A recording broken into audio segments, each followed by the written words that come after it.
Berapa banyak orang yang punya rezeki banyak tak cukup. Seandainya anak Adam ini punya satu lembah dari emas, latamanna ayyakuna lahu wadiyan akhar. Dia akan minta satu lembah lagi. Walan tamla fahu illa turab, sampai mulutnya disumbat tanah. Jadi bagi orang yang sok-sok kaya pamer motor, tunjukkan ke dia website pamer mobil sport. Yang sombong-sombong sok pamer mobil sport, tunjukkan ke dia orang yang pamer pesawat pribadi. Yang sombong-sombong punya pesawat pribadi, ada satu website khusus di internet jual beli pulau. Jadi mereka udah lomba, kau berapa pulau udah? Aku alhamdulillah 3 pulau kau, aku udah 5 pulau kau, ditunjukkannya peta Indonesia. Ini semua ini punya aku. Rupanya pulau awak pula diambil orang. Tak usahlah kita bahas tuh, nanti payah ceramah.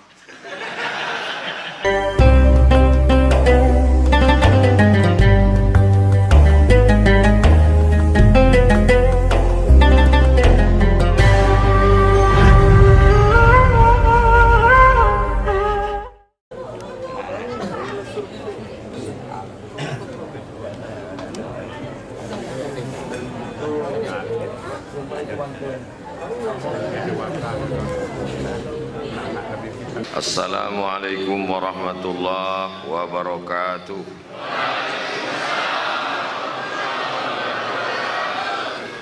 Alhamdulillah, wassalatu wassalamu ala rasulillah wa ala alihi wa sahbihi wa man tabi'ahu wa mawalah.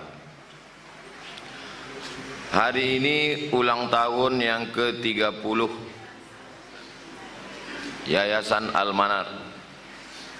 Sebenarnya kedatangan Yayasan Tabung Wakaf Umat subuh ini adalah studi banding untuk belajar. Saya mengajak semua pengurus masjid, yayasan yang ada di Pekanbaru, yang ada di Riau, yang ada dimanapun berada yang menonton kajian subuh ini, untuk datanglah ke Pekanbaru. Datang ke Pekanbaru jangan hanya menikmati gulai asam podeh bau, tak membawa apa-apa. Jangan hanya menengok Sungai Siak, rumah kadi, berfoto pulang. Singgah, sempatkan ke Masjid Al-Manar. Ambil ilmu yang bisa diambil. Banyak sekali yang bisa dipelajari di Al-Manar ini.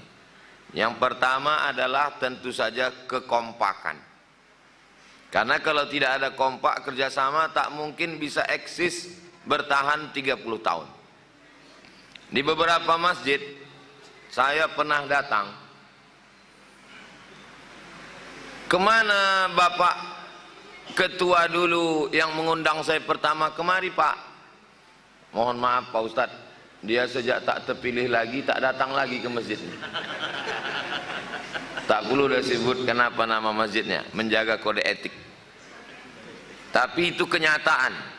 Kalau sudah tak terpilih lagi jadi pengurus yayasan, ketua, tak datang lagi ke masjid. Taubat nasuha ke masjid. Ini bisa bertahan 30 tahun.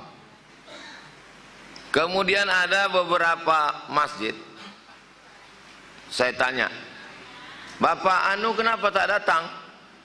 Dia udah profesor, jadi tak ke masjid lagi Pak Ustadz. Rupanya yang ke masjid ini khusus untuk S1 aja. Jadi kalau udah S2 tak ke masjid, profesor tak sembahyang lagi. Di sini kita dikasih contoh luar biasa. Tadi Ustadz Al-Nof menyebut sesepuh. Banyak orang tak mau disebut sesepuh, karena bayangan sesepuh itu tua. Kalau bagi saya sesepuh itu artinya sehat, semangat, dan ampuh. Ini contohnya subuh ini. Guru kita dua-duanya, Profesor Alaidin Koto, Profesor Yusri Munab. Mudah-mudahan profesor-profesor yang lain yang mendengar subuh ini segera ke masjid. Mereka ini meluruskan pemahaman kita tentang strata pendidikan.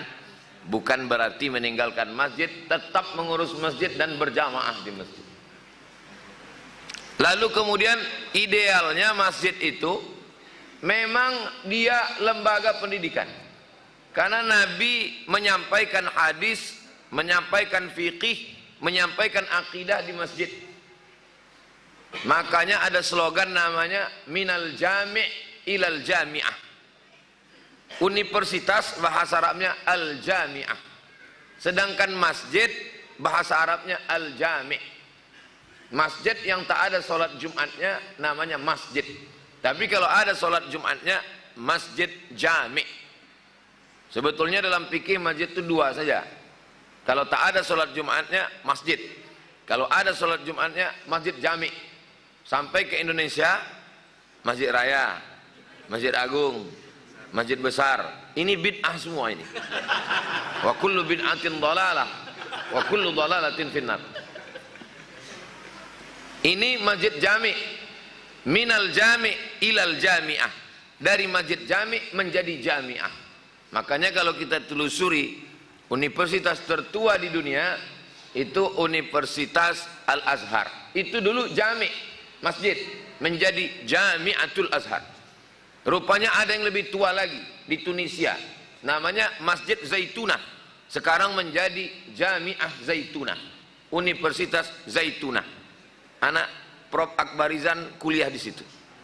Ada yang lebih tua lagi rupanya di Maroko, namanya Masjid Karawiyin, menjadi Jami'ah Karawiyin.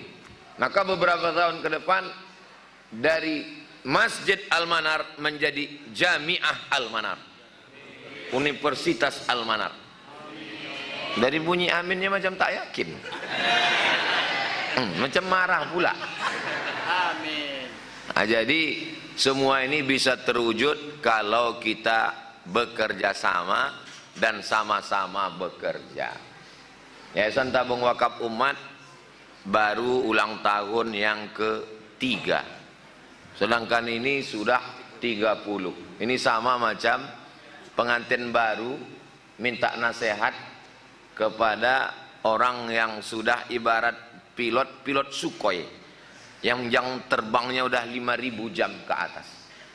Jadi kedatangan subuh ini saya tidak mengajar. Man salaka tariqan, siapa yang melewati suatu jalan, yaltamisu fihi ilman, di jalan itu dia dapat ilmu, sahhalallahu lahu bihi tariqan ilal jannah, dimudahkan Allah jalannya menuju surga. Mudah-mudahan jalan kita subuh ini ke Al-Manar betul-betul memudahkan kita jalan menuju surga. Saya dulu ke masjid ini kajian rutin saya kemari. Bahwa waktu itu tidak ramai seperti ini, itu alasannya karena bukan momen ulang tahun Al-Manar.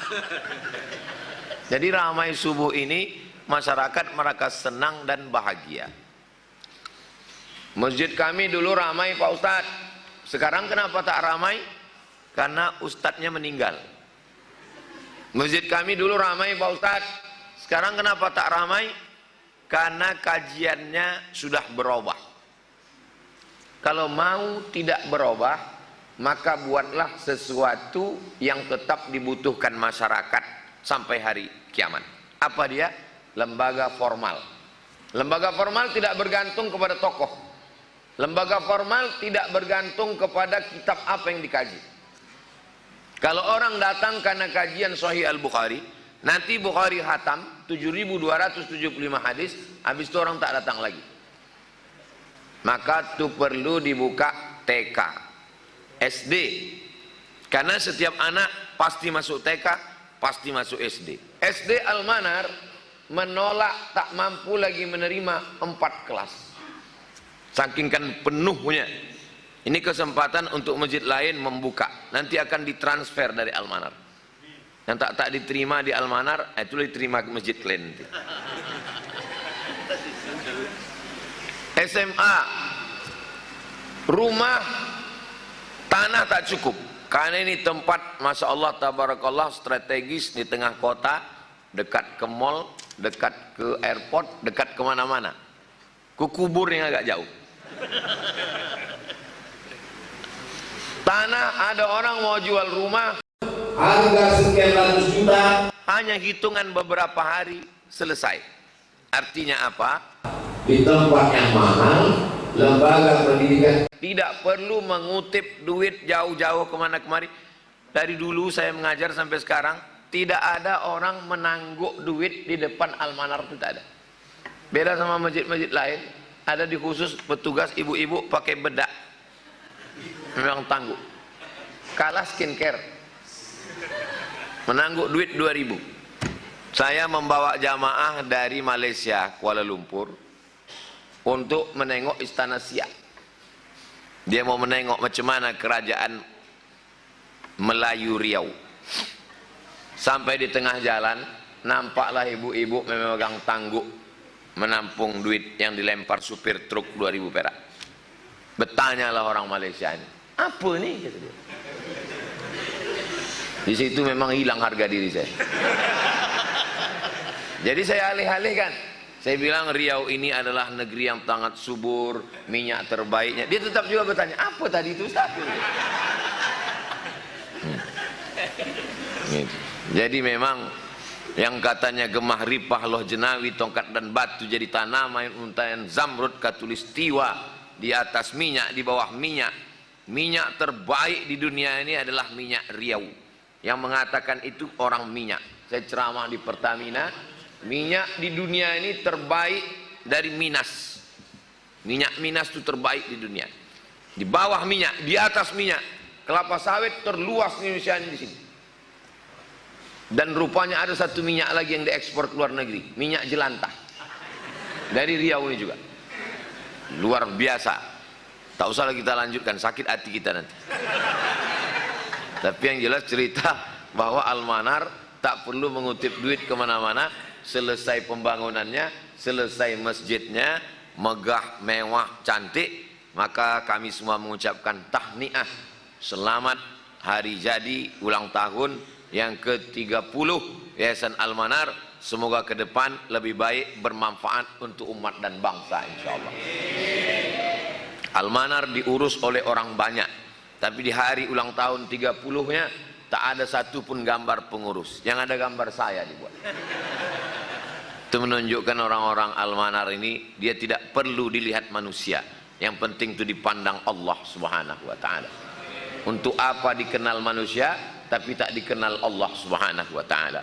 Dipuja-puji, dialu-alukan manusia tapi malaikat tak pernah mengenalnya. Mudah-mudahan kita semua dikenal karena kebaikan-kebaikan insyaallah. Harimau mati meninggalkan belang, gajah mati meninggalkan gading, manusia mati meninggalkan yayasan. Bukan yayasan bermasalah, tapi yayasan yang menebarkan kebaikan, masjid-masjid punya lembaga pendidikan dan lain sebagainya. Kita lanjutkan membaca kitab At-Targhib wa Tarhib karya Imam Al-Hafiz Al-Munziri yang diringkas oleh Al-Hafiz Ibnu Hajar Al-Asqalani. Al-Hafiz artinya hafal 300.000 hadis. Mahasiswa saya dulu di UIN ada juga namanya Al-Hafiz, tak ada hafal apa-apa, namanya aja Hafiz. Memang tradisi kita setiap subuh Sabtu ke-2 tiap bulan membaca kitab. Kita lanjutkan nomor 243. Qala Al-Hafiz Al-Munziri bisanadihi. Imam Al-Hafiz Al-Munziri dengan sanadnya sampai kepada sahabat Nabi namanya Abdullah bin Amr bin As. Nabi punya sahabat yang pada masa pemerintahan Umar bin Khattab diangkatlah dia menjadi pemimpin membebaskan Mesir. Dari Madinah ke Mesir itu sekarang kami dulu haji naik kapal laut 3 hari 3 malam. Dulu naik kapal kayu menyeberang Laut Merah sampailah mereka ke Mesir. Didirikannya lah masjid. Maka berdirilah masjid paling tua pertama di Afrika. Itulah dia namanya Masjid Amr bin As. Imam Syafi'i mengajar di Masjid Amr bin As itu. Panjang umur sehat badan, nanti kita akan adakan tur ke Mesir, sholat di Masjid Amr bin As insyaallah. Ongkos tanggung masing-masing. Amr bin As ini punya anak laki-laki namanya Abdullah bin Amr bin As. Beda sama bapaknya. Kalau ayahnya Amr bin As itu panglima perang, ahli strategi pemerintahan, politik. Sedangkan anaknya ini orang zuhud, lebih cinta kepada ilmu dan ibadah. Makanya Abdullah bin Amr bin As ini pernah tidak makan puasa terus, lalu kemudian tidak tidur malam, tahajud terus, dan istrinya pun melapor. Dia menjauhi istrinya. Lalu kemudian ayahnya Amr bin As mengadu ke Nabi sallallahu alaihi wasallam. Ya Rasulullah, anakku ini udah tak makan-makan lagi, puasa terus. Malam pun dia tahajud terus, istrinya pun tak didekatinya. Ini dalil bahwa seorang ayah boleh melaporkan anaknya kalau terlalu ekstrim beribadah. Jadi bapak, kalau ada anak bapak terlalu ekstrim, boleh laporkan ke ustaz. Alhamdulillah di Pekanbaru ini beberapa bapak pernah melaporkan ke saya. Ustaz Somad, anak saya ini di kamar terus. Kenapa dia pak? Main game online terus. Tolong Ustaz ruqyah dulu. Lama saya berpikir, saya bacalah ayat-ayat doa-doa ruqyah itu. Belum ada lagi yang berbunyi Allahumma inni a'udzubika min game online. Anak saya ini ya Rasulullah, malamnya tak tidur, siangnya tak makan. Maka Nabi pun memanggil Abdullah, ini yang meriwayatkan hadis ini. Abdullah bin Amr bin As, sini. Sudah sampai berita ke saya. Tengok adab Nabi. Nabi tak mengatakan, ayah kau udah melapor. Enggak. Tak boleh, itu mengadu domba orang. Sudah sampai berita ke saya bahwa kamu malam tak tidur, lalu kemudian siang tak makan, istri kamu melapor. Kata Nabi SAW, ana akhsyan nas, aku orang yang paling takut kepada Allah. Asumu, saya puasa sunat, wa uftir, tapi saya juga makan. Akumu, saya tahajud malam, wa arqud, tapi saya juga tidur. Silakan tahajud malam, jangan lupa tidur. Silakan makan, silakan puasa, jangan lupa makan. Wa ana atazawwajun nisa, dan saya menikah. Saya punya istri dan punya anak. Faman raghiba an sunnati, siapa yang tak mengikut sunnahku, falaisa minni, maka dia bukan umatku. Jadi kalau ada anak-anak lajang jamaah Masjid Al-Manar ini yang belum menikah karena menganggap tidak nikah itu dekat dengan Allah, sesungguhnya jomblo-jomblo jauh daripada Allah. Maka Nabi yang paling takut kepada Allah pun dia tetap melaksanakan sunnah, dia tetap melaksanakan yang diajarkan Allah Subhanahu wa taala.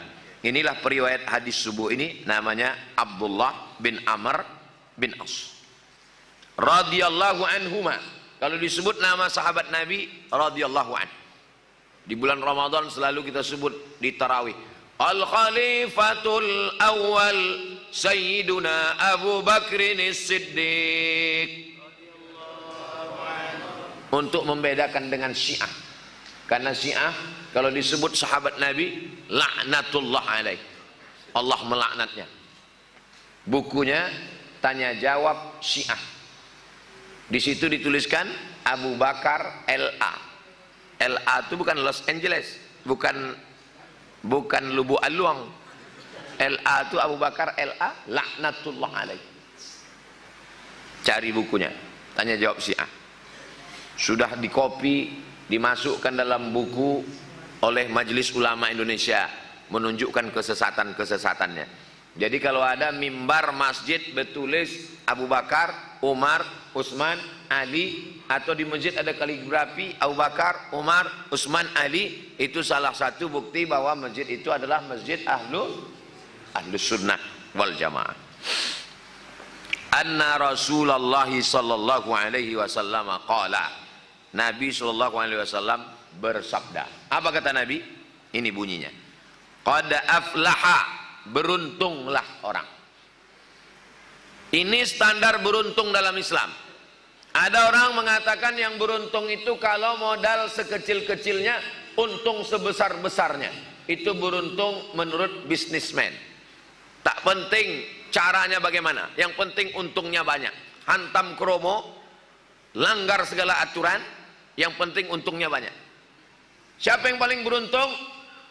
Yang paling beruntung adalah orang yang paling sikit modal bibitnya, paling banyak hasilnya. Itu kata petani. Nah sekarang apa standar beruntung kata Nabi? Kata Nabi yang beruntung yang pertama adalah man aslama, orang yang Islam.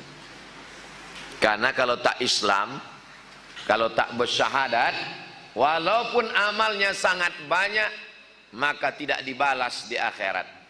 Wa may yabtaghi ghairal islami dina, siapa yang tidak Islam, falay yuqbala minhu, di akhirat dia tak diterima Allah. Wa huwa fil akhirati minal khasirin, maka di akhirat dia termasuk orang yang rugi. Maka kalau sayang sama kawan sekantor, sayang sama tetangga, sayang sama orang baik tapi belum Islam, maka ajaklah dia. Hebat anak muda sekarang. Kalau dulu ngajak masuk Islam, sekarang enggak. Ayo login. Nah, diajaknya login. Caranya sebutkan passwordnya. Asyhadu an la ilaha illallah, asyhadu anna Muhammadar Rasulullah. Masalah khitan jangan khawatir. Datang ke Almanar, ada program khitan massal. Daftarkan segera suami Anda. Bukan cuma anak-anak, laki-laki ibu yang gatal daftarkan segera. Disunat sekali lagi. Hanya dengan sunatron. Nanti ada Ustaz ada kita nanti pakai sunatron. Sunatron ini Bapak Ibu, saya kebetulan bintang iklannya. Sunatron ini di khitan pagi langsung bisa pakai celana dan bisa akad nikah sore. Hebatnya sunatron. Yang punya sunatron ini asli orang Riau, Wa'atan namanya. Dia lama di Malaysia. Jadi yang mau ingin tahu betul sunatron, setiap bulan kita terus ada sunatron itu, ada terus. Dan anehnya sudah 2 tahun sunatron ini berjalan, tak habis-habis yang dihitan, tak putus-putus. Nah jadi hitan sunatron ini luar biasa. Bapak-bapak yang ingin merasakannya silakan daftar sunatron. Anak-anak didaftar. Anak saya hitan sunatron umur 8 hari. Lahir dia hari, lupa pula dia apa anak itu lahir. Pokoknya hari ke-8 langsung dihitan. Jadi waktu anak itu dihitan, ditanyalah sama Wa'atan, kapan anak Ustadz ini dihitan? Saya cari jadwal pas saya pergi ceramah. Saya tak berani menengok anak itu dihitan. Jadi setelah pulang sudah selesai anak itu dihitan. Nah, jadi bapak-bapak ibu, siapa yang anak bagus dihitan, rupanya anak dihitan ini waktu kecil bagus, tidak kotor. Dan salah satu sebab kenapa anak kecil tidak boleh satu saf dengan orang dewasa, rupanya salah satu sebabnya adalah karena tidak dikhitan, ada najis di ujung senapan angin. Jadi kalau anak-anak di sekitar Masjid Al-Manar ini sudah dikhitan, itu nanti tak perlu lagi dia satu sop khusus di belakang, dia boleh saja di sop orang dewasa. Kenapa? Karena salah satu sebab. Itulah kenapa di Masjid An-Nur Pekanbaru itu anak-anak dibuat satu sop khusus di belakang. Kenapa? Karena kan tak mungkin satu petugas kita buat di pintu untuk menengok. Ini udah berpotong, masuk ke depan. Ini belum, di belakang kan tak mungkin. Nah, begitu juga dengan saudara-saudara kita yang mu'alaf masuk Islam, jangan khawatir. Jadi kita salah satu sebab orang takut masuk Islam ini gara-garanya ustadz juga. Ustadz ini khutbah Jumat berceramah berapi-api. Awwalu makhtatana, nabi pertama yang dikhitan Ibrahim alaihissalam bil qudum, dipotong pakai kampak. Kebetulan orang ini tertarik mau masuk Islam, cuman belum berani masuk masjid. Didengarnya khutbah, dibukanya kaca mobil sedikit, mendengar kampak itu lari, tak jadi masuk Islam. Coba kalau dia ceramah dikhitan pakai sunatron, mendaftarlah ke Al-Manar. Ulang tahun yang ke-30 udah lewat, untuk 31 ke depan insyaallah. Bapak Ibu yang dimuliakan Allah Subhanahu wa taala, jadi yang pertama yang beruntung itu adalah man aslama. Wala tamutunna illa wa antum, jangan mati kecuali dalam la ilaha illallah Muhammadur Rasulullah sallallahu alaihi wasallam. Jadi nikmat yang terbesar yang saya rasakan yang kita rasakan. Ayah kita Islam, emak kita Islam, tinggal di bumi lancang kuning mayoritas Islam. Ustadz, Tuhan itu tidak adil. Kenapa si fulan tuh emaknya tak Islam, ayahnya tak Islam, tinggal di negeri tak Islam? Disitulah keadilan Allah.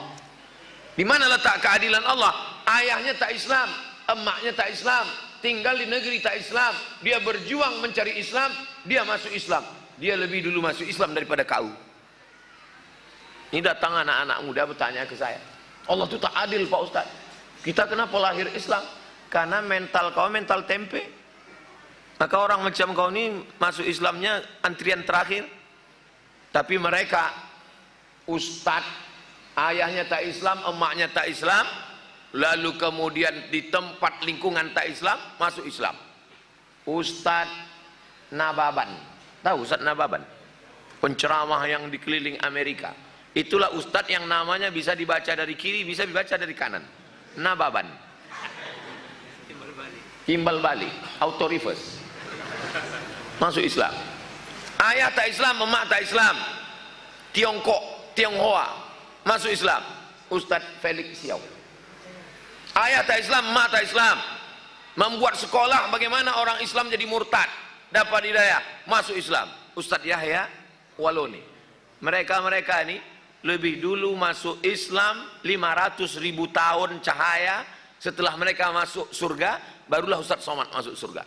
Karena perjuangan saya tak ada. Betul Bapak Ibu? Betul pula kata jamaah. Yang jelas mereka bersih, hitungan dosanya tak terlalu banyak. Mereka ini nilai jihadnya luar biasa. Kenapa? Karena dia mencari dan mencari. Makanya orang yang mencari menemukan, dia lebih sayang daripada diberikan. Mahasiswa sama-sama punya sepeda motor. Yang satu ini sayangnya bukan main, dicuci, dimandikan. Lebih pula dulu mandi sepeda motornya itu baru dia mandi. Yang satu ini tak pernah dicuci, tak pernah dibasuh, parkir sesuka hati. Kenapa? Yang satu ini dikasih bapaknya, tak ada perjuangannya. Yang satu ini pontang-panting dia bekerja mendapatkannya. Begitulah mereka sayang pada Islam. Kenapa Bilal itu sayang betul dengan Islam? Dia mencari ahad, dijemur di atas panas terik, diikat dengan batu, ahad. Jadi kita menganggap nikmat Islam ini biasa-biasa saja. Saya kalau udah jumpa dengan mu'alaf itu, saya tanya, gimana perjuangan kamu masuk Islam? Oh luar biasa. Saya masuk Islam diusir dari keluarga Pak Ustadz, semua harta ditarik, dicopot jabatan. Ada yang saya agak unik jawabannya. Cemana Bapak masuk Islam? Semua agama udah saya coba Pak Ustadz. Saya masuk ini, saya masuk ini, saya masuk ini, saya masuk ini. Terus stasiun terakhir saya Islam sampai mati Pak Ustadz. Apa uniknya? Kenapa ini kau pilih? Karena Islam inilah Tuhan yang tak nampak Pak Ustadz. Aneh pula.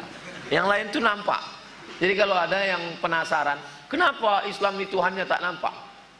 Sedang yang tak nampak aja, yang nampak-nampak itu malah tak menarik bagi dia. Bagi dia menariknya Islam ini karena Tuhannya tak nampak. Jadi sesuatu yang bagi kita biasa-biasa saja, tapi bagi orang yang mencari. Kenapa Bapak masuk Islam? Saya masuk Islam nih Pak Ustadz, dipecat dari perusahaan, harta saya diambil, emak ayah saya benci, istri saya tak suka, saya menjadi sebatang kara. Lalu apa yang kau dapatkan? Satu Pak Ustadz, apa? Ketenangan. Itu rupanya yang didapatkan. Makanya kalau ada jamaah Al-Manar ini saat pengajian sangat tenang sampai tertidur, itulah nilai Islam. Yang tak didapatkannya tempat lain. Ketenangan. Berapa jamaah itu datang ke saya mengaku tak bisa tidur, kena penyakit insomnia. Pergi ke jalan Ahmad Yani, dikasih obat tidur. Habis dosis itu hilang, tak bisa tidur lagi. Sampai jam 2 malam tak tidur-tidur. Begitu ikut pengajian, datang ketenangan. Huwallazi anzalas sakinata. Allah yang menurunkan ketenangan. Mudah-mudahan kita termasuk orang yang tenang dengan berislam ini insyaallah. Jadi orang yang beruntung yang pertama adalah man aslama. Yang kedua, waruziqa kafafan. Dapat rezeki kafafan, cukup. Tak disebut kasiran. habis waktu. Nah, itu hebatnya Masjid Al-Manar. Dia kalau waktu habis ada tanda bunyi. Beda sama masjid lain. Masjid lain sampai berbui-bui tak habis-habis. Jamaah itu udah bergelisah, kenapa lah tak berhenti penceramahnya. Pas di akhir apa kata penceramah? Demikianlah tausiah yang singkat ini. Kata jamaah, kepala kau singkat, aku dari tadi dah. Ada masjid di Jalan Harapan Raya belok ke kiri. Itu unik juga masjid itu. Dipasangnya lampu hijau, kuning, merah. Saya sangka meja ini bekas Dewan Hakim MTQ. Jadi saya tanya, Pak ini bekas Dewan Hakim? Enggak Pak Ustadz, ini memang untuk penceramah yang tak tahu kapan berhenti.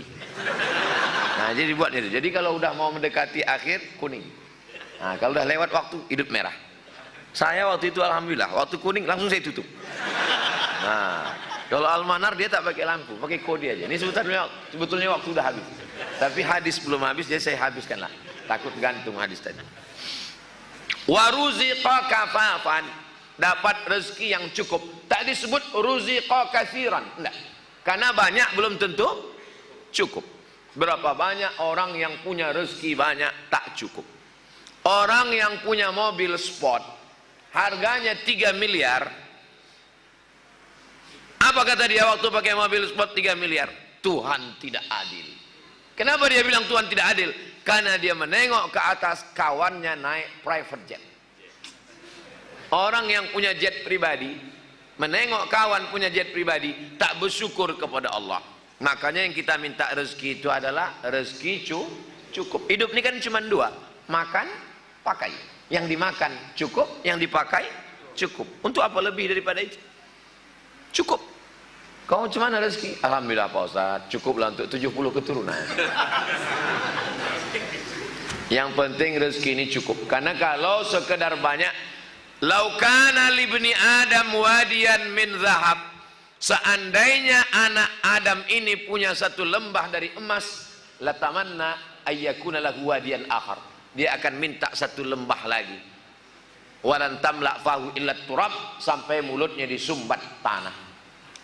Jadi bagi orang yang sok-sok kaya pamer motor, tunjukkan ke dia website pamer mobil sport. Yang sombong-sombong sok pamer mobil sport, tunjukkan ke dia orang yang pamer pesawat pribadi. Yang sombong-sombong punya pesawat pribadi, ada satu website khusus di internet jual beli pulau. Jadi mereka udah lomba, kau berapa pulau udah? Aku alhamdulillah 3 pulau kau, aku udah 5 pulau kau, ditunjukkannya peta Indonesia. Ini semua ini punya aku. Rupanya pulau awak pula diambil orang. Tak usahlah kita bahas tuh, nanti payah ceramah. Yang penting dapat rezeki cukup. Jangan sampai tak cukup. Mana contoh? Al-Manar punya rezeki cukup untuk 30 tahun.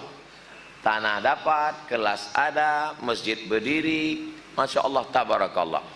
Masjid, yayasan tidak pernah selesai. Kalau dia selesai, berarti innalillah sadaqallahul azim.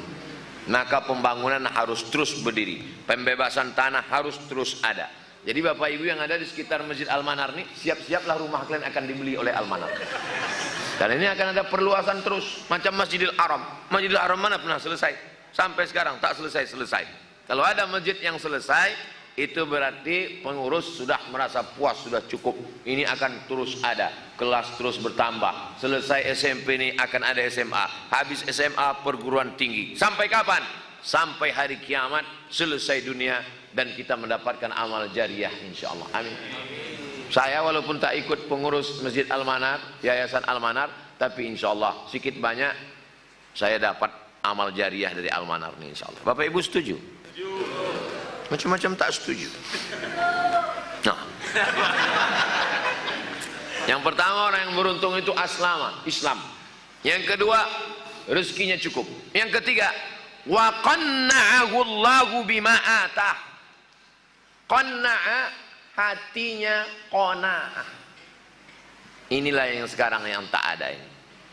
Dulu gaji guru rendah, akhirnya 20% APBN untuk pendidikan. Apa yang terjadi setelah dinaikkan gaji guru? Ternyata guru makin tidak fokus mengajar. Kenapa? Karena setelah gajinya naik, dia bukan fokus mengajar, kreditnya makin banyak. Ternyata tingginya anggaran tidak sejalan dengan hati yang qanaah. Makanya tidak ada obat daripada tamak ini. Lawan daripada tamak adalah qanaah. Qanaah itu merasa cukup. Kapan kita merasa cukup? Di bulan suci Ramadan. Pas jam 1, jam 2 siang, rasanya Sungai Siak di bawah jembatan Leton itu tak cukup untuk menghilangkan hawa nafsu. Tapi begitu azan berkumandang, Allahu Akbar, Allahu Akbar, minum teh manis es, warnanya pun mirip macam air Sungai Siak. 2-3 teguk hilang. Mana haus tadi? Itulah qanaah. Cukup. Maka di antara doa yang diajarkan Nabi, Allahumma qanni'ni, jadikan hatiku ini qanaah. Bapak Ibu, kalau qanaah, maka dia tidak menjadi orang yang bakhil, bin pelit, bin medit, bin kikir, bin sempili, bin banyak lagi, hafal Bapak Ibu nasab. Nauzubillah. Mudah-mudahan Allah menyelamatkan kita dari tamak, diberikan hati kita ini qanaah, sampai anak cucu kita orang-orang yang qanaah insyaallah. Amin ya rabbal. Hadis ini ada dalam kitab Rawahu Muslimun, diriwayatkan Imam Muslim. Adik-adik mahasiswa yang hadir subuh ini, kalian nanti kalau pulang kampung diminta orang kampung kultum, sampaikanlah hadis ini. Dek, bisa kultum. Adik dari mana? Saya dari UIN Pak. Tolong sampaikan kultum nanti. Mohon maaf, saya dari Fakultas Sains Teknologi. Orang tak mau tahu kau mau dari pertanian, mau dari paper-tapet, mau dari, yang tahu orang UIN. Dari mana dek? Saya dari Riau. Oh tolong sampaikan kultum. Saya dari UIR, saya dari Universitas Riau Pak. Orang tak mau tahu kamu dari Universitas Riau. Yang penting kalau sudah dari Riau, bumi lancang kuning, Melayu adalah Islam, Islam adalah Melayu. Dia tahu ini bumi religius, agamis. Maka dimintanya sampaikan. Jangan bicara ngalor ngidul tak tentu arah. Sampaikan hadis subuh ini. Diriwayatkan dari Abdullah bin Amr bin As, Nabi SAW bersabda, orang yang beruntung itu ada 3. Yang pertama, Islam. Yang kedua, rezekinya cukup. Yang ketiga, ada qanaah. Hadis riwayat Muslim. Jadi kalau mau bicara kita fokus, selalulah pakai 1, 2, 3. Saya kalau ceramah begitu, untuk mendidik supaya jamaah biasa membuat ringkasan. Kajian kita pada subuh ini ada 3. Kenapa Ustaz kalau ceramah selalu pakai 2, 3, 5? Supaya fokus, supaya bicaranya tak ngalor ngidul kemana kemari, tak selesai-selesai. Supaya apa? Supaya intel yang datang mudah buat laporan ke atasan. Apa isi ceramah Somad tadi? Ada 3 bos. Apa aja kata dia? Orang yang beruntung yang pertama adalah Islam, yang kedua adalah orang yang rezekinya cukup, yang ketiga adalah orang yang dalam hatinya ada qanaah. Bagus juga ceramah dia. Ternyata dia tidak radikal ya. Iya bos, dia tidak radikal kalau di Masjid Al-Manar. Kalau masjid lain agak keras dia sedikit. Itulah kaji kita subuh ini, diriwayatkan dalam kitab Sahih Muslim. Sahih Muslim ini ditulis oleh seorang ulama namanya Imam Muslim bin Hajjaj Al-Qushairi An-Naisaburi. Nama kampungnya Naisabur. Orang Naisabur dipanggil Naisaburi. Orang Madinah Al-Madani. Orang Makkah Al-Makki, orang Minang Al-Minkabawi, Syekh Ahmad Khatib Al-Minkabawi. Orang Riau Ar-Riau. Nama kitabnya Sahih Muslim. Yang kedua At-Tirmidzi, namanya Imam Abu Isa Ibnu Saurah At-Tirmidzi. Nama kampungnya Termes. Termes itu perbatasan antara Uzbekistan dengan Afghanistan. Uzbekistan, Afghanistan, ada kampung kecil namanya Termes. Itu disebut dengan Imam Tirmizi dari Termes, bukan orang Arab. Imam Bukhari bukan orang Arab. Namanya Muhammad bin Ismail bin Ibrahim bin Al-Mughirah bin Bardisbah Al-Bukhari. Bardisbah mu'allaf, masuk Islam. Bukan orang Arab. Bukhara. Imam Tirmizi orang Termes, bukan orang Arab. Pakar bahasa Arab Imam Sibawai, bukan orang Arab. Tidak ada hujjah, alasan, argumentasi untuk mengatakan saya tak hafal Quran, saya tak bisa hadis karena saya orang Melayu, karena saya bukan orang Arab, karena ulama-ulama kita juga bukan dari Arab. Sahabat Nabi orang Arab, tapi Salman Al-Farisi orang Persia, Suhaib Ar-Rumi orang Romawi, Bilal bin Rabah orang Afrika Utara. Afrika Utara, ini Mesir, ini Sudan.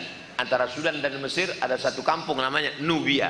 Itulah kampung Bilal bin Rabah. Nubia. Orang Nubia ini, orang Sudan ini warna kulitnya cuma dua, hitam dan hitam sekali. Tapi dia masuk surga bukan karena warna kulitnya, bukan karena sukunya, tapi karena amalnya. Man batta'a bihi amaluhu lam yusri' bihi nasabuhu. Orang yang amalnya pelan tak bisa dipercepat oleh nasabnya. Jadi kita yang tidak merasa beruntung dengan nasab, maka buatlah diri beruntung dengan amal. Alhamdulillah amal kita mudah-mudahan diberikan Allah istiqomah beramal soleh insyaallah. Amin ya rabbal alamin. Itulah hadis subuh ini. Bagi adik-adik, bapak-bapak, ibu-ibu yang mau menyampaikannya, sampaikanlah. Hadis dari Abdullah bin Amr bin As. Orang yang beruntung ada tiga. Yang pertama aslama, yang kedua ruziqa kafafan, rezekinya cukup, yang ketiga qanna'ahullahu bima atah, ada sifat qanaah dalam dirinya. Hadis riwayat Muslim dan Imam At-Tirmizi. Terima kasih segala perhatian, mohon maaf atas segala kesilapan. Jangan kemana-mana, kita lanjutkan setelah yang satu ini. Habis Ustaz. Salat sunat isyraq 2 rakaat. Usolli sunnatal isyraq raka'ataini lillahi ta'ala. Bagi yang tidak pakai usolli, dalam hati saja. Tak perlu berkelahi antara usolli tak pakai usolli.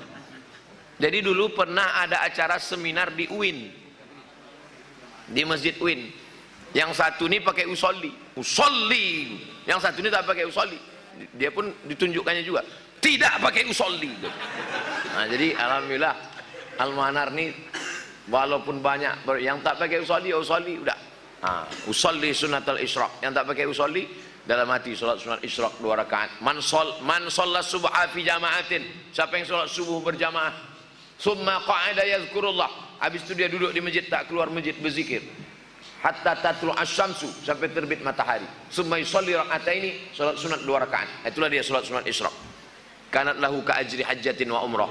Dapat pahala macam haji dan umrah. Tamah, sempurna. Hadis hasan. Ada dalam kitab Sunan At-Tirmidzi. Kita salat sunat 2 rakaat, habis itu kita jawab beberapa pertanyaan. Setelah itu kabarnya ada sarapan bersama di rumah masing-masing. Terima kasih. Assalamualaikum warahmatullahi wabarakatuh.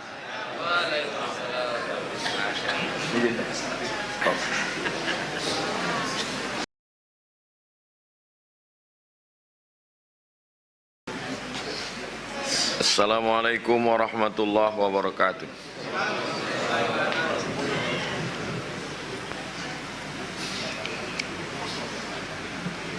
Kenapa orang yang suka menceritakan orang lain itu tidak ada capeknya?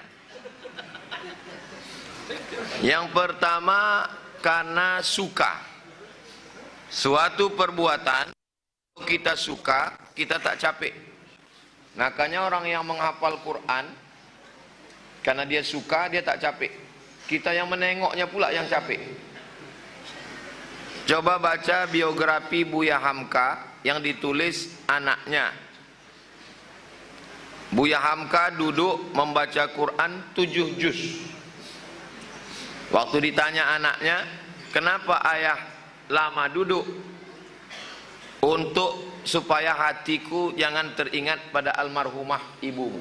Waktu itu baru meninggal istri. Karena suka. Kalau kita suka, kita tak capek. Makanya apapun pekerjaan, adik-adik kalian kuliah, masuklah ke fakultas jurusan yang kalian suka, supaya tak capek. Kalau kalian tak suka, kalian stres. Lulus PNS di tempat kalian tak suka, itu tak sampai pensiun kalian mati. Karena kalian tak suka. Tapi kalau suka, kalian menikmati. Kalau kalian tak suka berhadapan dengan orang banyak, grogi, kalian sukanya di belakang komputer, kalian masuk jadi programmer. Kalian hidup sama komputer aja. Nikah pun sama komputer. Tapi kalau kalian sukanya sama orang banyak, carilah yang program jurusan yang sama orang banyak, menikmati. Dia sukanya menceritakan orang, dia tak capek. Kita yang mendengar pula yang capek. Yang kedua, baru ada godaan setan. Jadi setan itu sistem kerjanya, dia hanya mengipas aja. Setengah mati setan mengipas, kalau tak ada percikan api, tak jadi. Makanya kalau ada percikan api, padamkan. Karena setan itu kerjanya hanya memanas-manasi aja. Jadi kalau ada orang yang suka memanas-manasi, berarti tak ada saya bilang gitu. Nah, jadi kenapa tak berhenti? Pertama karena suka, yang kedua karena godaan setan. Setan bekerja yang kedua. Inna ibadi laisa laka alaihim sultan. Hambaku, kata Allah, kau tidak bisa rusak mereka wahai setan. Makanya begitu ada orang mengajak cerita aib, langsung tutup. Mohon maaf ya, ada pula miss call masuk, saya ke sana dulu. Kalau tidak, dia akan terus berlanjut, kita angguk-angguk. Namanya dapat juga dosanya, ya dosa angguk-angguk. Menganggukkan dia, iya betul, iya betul ketika betul. Dapat juga dosa. Nama dosanya dosa angguk-angguk. Katanya dosa istri ditanggung suami. Siapa pula bilang begitu? Tapi sudah dikasih tahu jangan buka aurat, jangan. Dosa anak ditanggung orang tua. Ini ceritanya panjang. Kullukum ra'in, setiap kepala rumah tangga, mas'ulun ar-ra'iyati. Dia bertanggung jawab terhadap anak istrinya. Itulah dalil suami menanggung dosa istri dan dosa anak. Kalau dia tak mengajar istrinya menutup aurat, tak mengajar istrinya sembahyang, tak mengajar mengaji, dia menanggung dosanya. Sudah diajarnya istrinya sembahyang, sudah diajarkan mengaji, dibawakan ustadz, dibawa ke masjid, bininya tak patuh juga, dosa tanggung masing-masing. Wala taziru waziratum wizra ukhra. Anak sudah dimasukkan ke pondok, dikasih makan halal, cakap tak berhenti, tunjuk ajar. Kau jangan bergaul dengan orang tak baik, jangan sampai tak sembahyang, kau nanti sekolah jauh, jangan pacaran, hati-hati. Maka dosa tanggung masing-masing. Tak ada dosa transfer, tak ada dosa jariah. Wala taziru waziratu wizra ukhra. Ayat lain, wa allil insani illa ma sa'a. Orang menanggung dosanya sendiri. Kepala rumah tangga menanggung dosa anak istri karena tidak memberikan pendidikan sebagai kewajiban. Kalau sudah diberikan, maka tanggung masing-masing. Jelas? Alhamdulillah. Jadi kalau ada orang bilang Ustaz Somad itu tak jelas, handphone dia tak betul. Jika kita mengetahui hal yang benar dan terjadi perbedaan pendapat dengan orang lain, mana yang lebih utama? Menyampaikan kebenaran atau menghindari perdebatan? Manhajuna manhajul bayan. Manhaj kami, kata guru-guru kami di Al-Azhar, manhajul bayan. Kita mesti menjelaskan mazhab kita. Saya tulis buku 37 masalah populer untuk menjelaskan mazhab saya. Bahwa talqin itu ini dalilnya, bahwa tahlil itu ini dalilnya, bahwa tarekat itu ini dalilnya, bahwa sayyidina itu ini dalilnya, bahwa usolli itu ini dalilnya. Tapi saya tidak ingin mengajak saudara saya untuk ikut mazhab saya.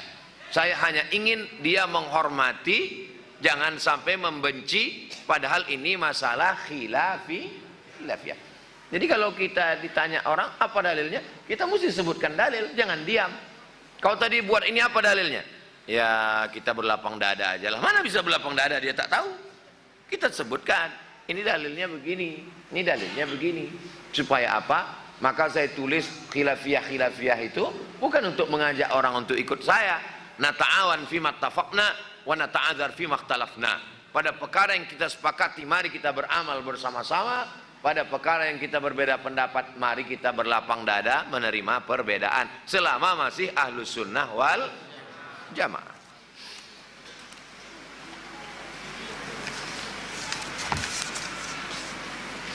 Saya bekerja di salah satu international school di Pekanbaru.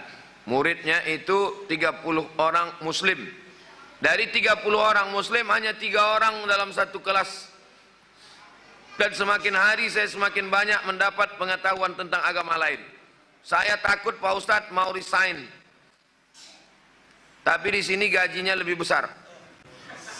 Apa yang harus saya lakukan Pak Ustadz? Apakah dengan bekerja di situ menambah amal iman? Illal ladzina amanu wa amilus shalihat. Saya kalau kerja di situ saya bisa berdakwah Pak Ustaz. Saya bisa menyelamatkan orang. Teruskanlah. Innal insana lafi khusrin. Manusia ini rugi. Illal ladzina amanu wa amilus shalihati. Kalau saya di situ saya bisa ambil kurikulumnya Pak Ustaz. Bagus. Saya ambil manajemennya Pak Ustaz, bagus.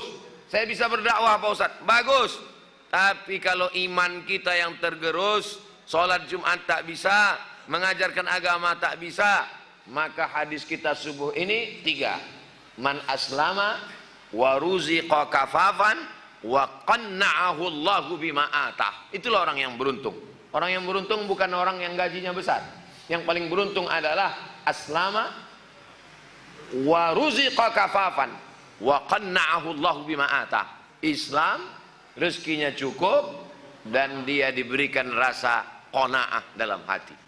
Nah, jadi pikir baik-baik. Kalau gitu saya pertahankanlah agak setahun nih Pak Ustadz. Saya copy manajemennya, saya ambil metodenya, nanti saya keluar dari situ, saya buat sekolah macam itu. Mantap, bagus.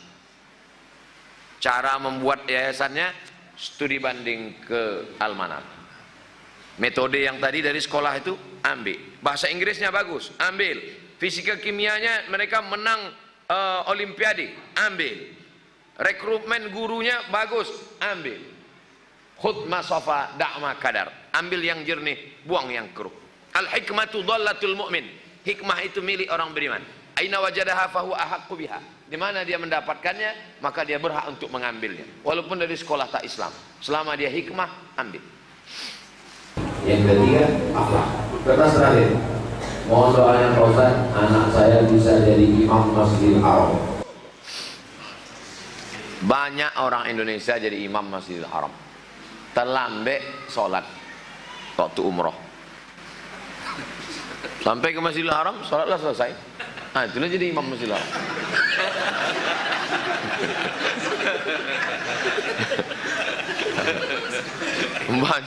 Banyak orang Indonesia menjadi imam di Masjidil Haram gara-gara terlambat sembahyang. Dia mengajak bis dari Aziziyah, nah, sampai situ pokoknya Imam Sudah lah pulang, Imam Mu'aikli lah pulang, Imam Bandar Bali lah pulang, Imam Huzaifi lah pulang. Saya Imam Wa'ang lah maju. Ikulah doa Ustaz Salman Patang mau jadi imam di Masjidil Haram. Jadi ada anak lajang dari Bukit Tinggi, merantaulah ke Makkah. Sampai di Makkah menghafal Quran, sampai Makkah belajar hadis, belajar fikih, sampai akhirnya rupanya kalau ada tuah di badan pasir digenggam menjadi intan. Menikahlah dengan anak saudagar kaya keturunan Kurdi, namanya Syekh Soleh Al-Kurdi. Menikah dengan anak Syekh Soleh Al-Kurdi. Syekh Soleh Al-Kurdi ini dekat dengan penguasa Makkah waktu itu. Makkah waktu itu belum King Saud, belum Saudi Arabia. Malik Abdul Aziz belum mencaplok Makkah Madinah lagi. Waktu itu namanya masih Hijaz, otonomi khusus dipimpin oleh Syarif Hussein. Syarif Hussein imam, makmumnya Syekh Soleh Al-Kurdi. Soleh Al-Kurdi membawa menantunya yang orang Bukit Tinggi tadi. Ditakdirkan Allah, Syarif Hussein salah membaca ayat, tersilap dia salah baca ayat, diluruskan oleh anak muda dari Bukit Tinggi tadi. Diluruskannya ayat, selesai salam, terkagum dia.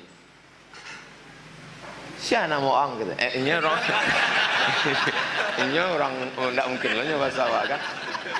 Mas muka kata, siapa mau? Disabitnya lah nama Bukit Tinggi. Nama ambo Ahmad Khatib. Itulah dia Imam Ahmad Khatib Al-Minkabawi. Itulah orang Indonesia yang menjadi imam Masjidil Haram sekaligus mufti mazhab Syafi'i. Ini punya murid dari Jombang.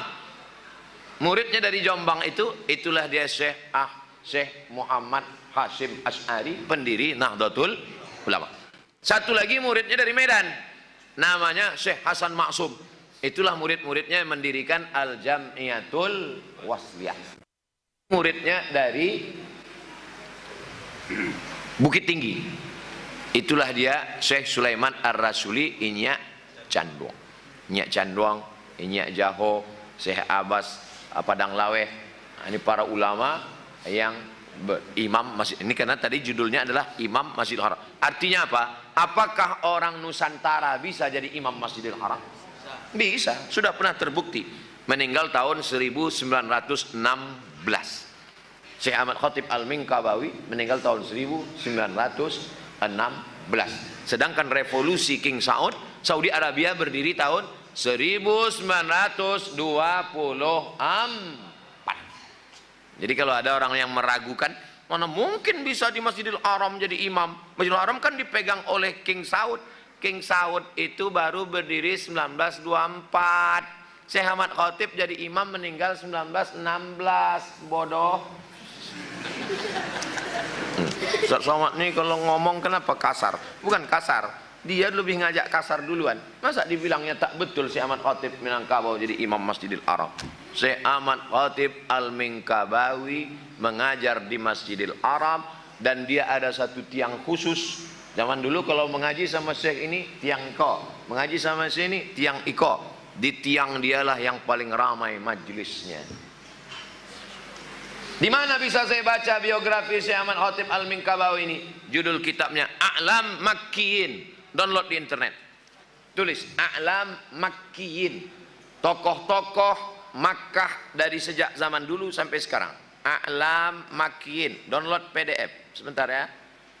Tulis Alif, Ain, Lam, Mim, Nun. Yang tak bisa tulis Arab, handphonenya berarti belum masuk Islam. A'lam Makkiyin. Ini judul kitabnya. A'lam Makkiyin. Udah PDF, download. A'lam Makkiyin minal qarni tasi ilal qarni rabi' asyar hijri. Download gratis. Nanti buka di situ dalam biografi Syekh Ahmad Khatib Al-Minkabawi. Nama penulisnya Syekh Abdullah bin Abdurrahman bin Abdurrahim Al-Muallimi, orang Arab, pakai bahasa Arab. A'lam Makkiyin. Panjang biografi beliau, nasabnya, anak-anaknya, keturunannya, belajarnya, hafalannya. Majelis yang paling ramai di Masjidil Haram adalah majelis Syekh Ahmad Khatib Al-Minkabawi. Suatu ketika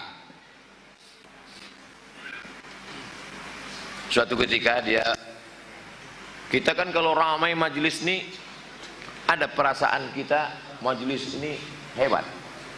Suatu ketika bermimpilah Syekh Ahmad Khatib berjumpa dengan Nabi Muhammad SAW. Dia bertanya ke Nabi, ya Rasulullah, ya Rasulullah, ya, majelis di Masjidil Haram ini majelis mana yang paling hebat? Kata Nabi, majelis yang paling hebat ada di tiang anu, tiang anu, tiang anu. Coba cari situ. Hebatnya Syekh Ahmad Khatib Al-Minkabawi. Dicarinya tiang itu. Dicarinya tiang itu, dicarinya seorang syekh, muridnya dia. Terkejut Syekh Ahmad Khatib. Kenapa murid yang satu nih, kata Nabi, majelisnya lebih mulia? Ditanyanya tuan syekh ini. Anta syekh, engkau mengajar di sini? Iya. Muridmu cuma satu, ya. Malam tadi yang bawa mimpi basuh Nabi, kata Nabi, yang paling mulia majelis ini. Apa yang kau ajarkan? Kata syekh ini, saya mengajarkan anak ini menghafal Quran. Setelah anak ini khatam, baru saya terima murid baik. Itu menunjukkan majelis khatam Quran lebih mulia. Jadi kalau ada adik-adik yang fokus mengajar khatam Quran, jangan sangka majelis yang ramai itu lebih mulia. Majelis Ustadz Abdul Somad, majelis Instagram 7,8 juta, majelis YouTube sekarang ditonton 300 juta. Belum tentu, saya ngasih tahu tuh bagi yang belum subscribe supaya segera. Belum tentu lebih mulia dalam pandangan Allah. Khairukum, orang yang paling mulia, man ta'allamal Quran, orang yang mengajarkan Quran, wa 'allamahu, belajar Quran dan mengajarkan Al-Quran. Syekh Ahmad Khatib Al-Minkabawi. Tidak mustahil orang Nusantara bisa menjadi imam Masjidil Haram. Itulah kajian kita subuh ini. Mudah-mudahan Allah selalu. Buya, siapa doa? Ala hazin niyah, untuk niat yang baik-baik. Mudah-mudahan Yayasan Al-Manar berkembang lebih baik ke depan. Semua jamaah istiqomah, keluarga sakinah mawaddah warahmah, anak cucu kita soleh dan solihah. Ala hazin niyah. Al-Fatihah. A'udzubillahi minasyaitonir rajim. Bismillahirrahmanirrahim. Alhamdulillahi rabbil alamin. Arrahmanir rahim. Maliki yaumiddin. Iyyaka na'budu wa iyyaka nasta'in. Ihdinas shiratal mustaqim. Shiratal ladzina an'amta 'alaihim ghairil maghdubi 'alaihim waladdallin. Amin. Allahumma anzilir rahmata was salamata wal barakata ala hadhil jamaah. Turunkanlah keselamatan, keberkahan kepada seluruh jamaah subuh ini ya Allah. Allahumma ja'al hadhil muassasatan azimatan mubarakatan fiha. Jadikanlah Yayasan Al-Manar yayasan yang baik, diberkahi. Takharraja minhul ulama waz zu'ama. Keluar dari pendidikan Yayasan Al-Manar ini para alim ulama, para pemimpin masa depan ya Allah. Allahumma hafazna min kulli su' wa syar. Jaga pelihara kami dari segala perbuatan maksiat dan dosa. Allahumma ja'alna minal mutahabbina bi jalalik. Jadikan kami orang-orang yang berkasih sayang karena Engkau. Azillana tahta zilli arsyika yauma la zilla illa zilluk. Berikan kami naungan di bawah singgasana arasmu ketika itu tak ada tempat bernaung kecuali Engkau saja ya Allah. Allahumma jama'na ma'al habibil mustafa fi jannatikal ula. Sebagaimana Engkau buat kami bersatu di Yayasan Al-Manar, satukan pula kami di surga bersama Nabi Muhammad sallallahu alaihi wasallam. Allahumma tahhir qulubana minan nifaqi wal hasadi wal kibriya'i wal azamah. Sucikan hati kami dari hasad, dengki, merasa lebih besar, merasa lebih hebat dari orang lain. Allahumma ja'alna minal ladzina yastami'una al-qawla fayattabi'una ahsanah. Jadikan kami orang yang mendengarkan ucapan yang baik, mengiringinya dengan amal yang baik. Allahumma akhtim lana bi husnil khatimah wa la taqtim alaina bisu'il khatimah. Rabbana ighfir lana dzunubana, ampunkan dosa kami, wali abaina, ayah kami, wali ummahatina, ibu kami, wali masyayikhina, guru-guru kami, wali auladina, anak cucu keturunan kami, wali man hadarana, semua yang hadir di majlis ini ya Allah, wali man ahsana ilaina, semua orang yang sudah berbuat baik kepada kami, bil khusus kepada Yayasan Al-Manar, Yayasan Tabung Wakaf Umat. Rabbana atina fid dunya hasanah wa fil akhirati hasanah wa qina adzabannar. Wa sallallahu ala sayyidina Muhammad wa ala alihi wa sahbihi wasallam. Walhamdulillahi rabbil alamin. Taqabbalallahu minkum minna wa minkum taqabbal ya karim. Terima kasih segala perhatian, mohon maaf segala kesilapan. Tahniah, selamat milad 30 tahun Yayasan Al-Manar. Wassalamualaikum warahmatullahi wabarakatuh.